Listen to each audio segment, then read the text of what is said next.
মাকসুদার সুন্দর সাজানো সংসার। সূর্য ওঠার সাথে সাথেই তাদের বাড়িতে আনন্দের কলরব শুরু হয়। মাকসুদার স্বামী শাহরিয়ার একজন সরকারি স্কুলের শিক্ষক। সকালে শাহরিয়ার যখন স্কুলের ব্যাগ আর চশমা গুছিয়ে তৈরি হন, মাকসুদা তাকে 1 কাপ ধোঁয়া ওঠা গরম চা এগিয়ে দেন।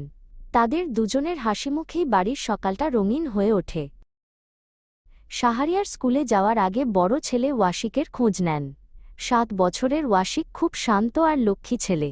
সে তার পড়ার টেবিলে বসে খুব মন দিয়ে স্কুলের ব্যাগ গোছাচ্ছে। শাহরিয়ার তার কাছে গিয়ে পিঠে হাত রেখে আদর করে দেন। ওয়াশিক বাবাকে তার নতুন আঁকা একটি রঙিন ছবি দেখায়। কিন্তু 3 বছরের ছোট মেয়ে ওয়াজিফা একদম আলাদা। সে চটপটে আর বেশ দুষ্টু। সে চুপি চুপি ওয়াশিকের এক পাটি জুতো লুকিয়ে ফেলেছে এবং দরজার আড়ালে দাঁড়িয়ে খিলখিল করে হাসছে।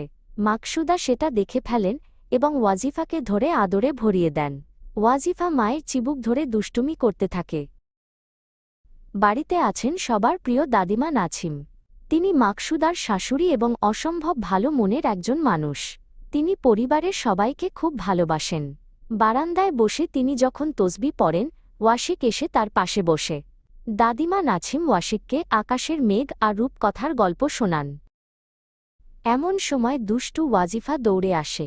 সে বাগান থেকে এক মুঠো বুনো ফুল ছিঁড়ে এনেছে। সে তার দাদিমার কোলের ওপর সব ফুল ছড়িয়ে দিয়ে খিলখিল করে হাসে। দাদিমা নাছিম তাকে জড়িয়ে ধরে আদর করেন। ওয়াজিফার চঞ্চলতায় দাদিমার একঘেয়েমি দূর হয়ে যায় এবং তারা দুজনে মিলে বাগানের প্রজাপতি দেখতে শুরু করে। দুপুরে খাবারের সময় মাকসুদা সবার জন্য মজার সব খাবার রান্না করেন। ওয়াশিক আজ তার মাকে রান্নায় সাহায্য করেছে। সে খাবারের প্লেটগুলো যত্নের সাথে টেবিলে সাজিয়ে রাখছে। মাকসুদা আদর করে ওয়াশিকের মাথায় হাত বুলিয়ে দেন। ওয়াশিক খুব খুশি হয়, কারণ সে মায়ের কাজে সাহায্য করতে পেরেছে। বিকেলের নরম রোদে ওয়াশিক আর ওয়াজিফা একসাথে খেলতে বসে। ওয়াশিক ব্লক দিয়ে একটা বড় ঘর বানানোর চেষ্টা করে, কিন্তু ওয়াজিফা এক দৌড়ে এসে হাত দিয়ে সেটা ভেঙে দেয়। ওয়াশিক প্রথমে একটু মন খারাপ করলেও বোনের হাসি দেখে সেও হাসতে শুরু করে। সে আবার নতুন করে ঘর বানাতে থাকে। হঠাৎ খেলতে গিয়ে ওয়াজিফা এক গ্লাস পানি উল্টে ফেলে দেয়। তার জামা ভিজে যায় এবং সে ভয় পেয়ে কাঁদতে শুরু করে। মাকসুদা দ্রুত সেখানে চলে আসেন। তিনি ওয়াজিফাকে বকেন না, বরং তাকে কোলে তুলে নিয়ে বলেন, কিছু হয়নি মা, চল জামা বদলে দিই।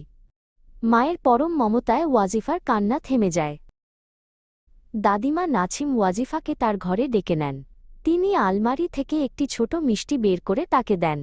ওয়াজিফা মিষ্টি খেয়ে আবার খুশিতে নেচে ওঠে।